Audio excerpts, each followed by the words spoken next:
Crystal Talk. Ayan, I'm gonna share a clip from our Crystal Talk serye with my friend Jed Matthews. So this would be, I hope this is helpful for readers alike or actually anyone who needs protection and needs grounding. So ayan, play ko na yung video. Number one, sa lahat ng spirituals, lagi kong i-recommend sa inyo is Black Tourmaline. Okay. Bakit ko siya inaano? Kung meron man kayong number one na dapat na meron kayo, Black Tourmaline. Kasi kailangan nyo ng grounding. Yun. Kasi, ang problema na sa atin na mga readers, I myself included, okay? Kasi mataas ang intuition natin. So, mostly ang galaw ng mga energies natin, lahat nanggagaling from heart chakra pataas. So, kung hindi tayo grounded sa reality, kung ano na ng mga nasa-splurt out natin ng mga information. So, kailangan rooted pa din tayo sa reality.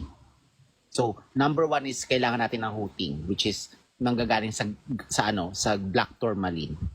And at the same time, Black Tourmaline protects us from negative stuff. So, ibig sabihin, mapoprotektahan din yan tayo from the emotions ng ng mga nire-read natin. Kasi baka mamaya, umiiyak na si client, pati ikaw umiiyak din. Diba? So, wag po tayong ganon. Wag po tayong ganon na umiiyak si client, iiyak din tayo kasi ganito. Kailangan, nandun pa din tayo tayo yung magiging parang sound judgment niya na hindi tayo maapektuhan ng emotions niya. Okay? So, yun yung una. So, kailangan din natin ng selenite. Kasi pang cleansing. After reading, we use selenite. Nilalagay natin usually yan sa ating mga tarot cards kung tarot reader ka.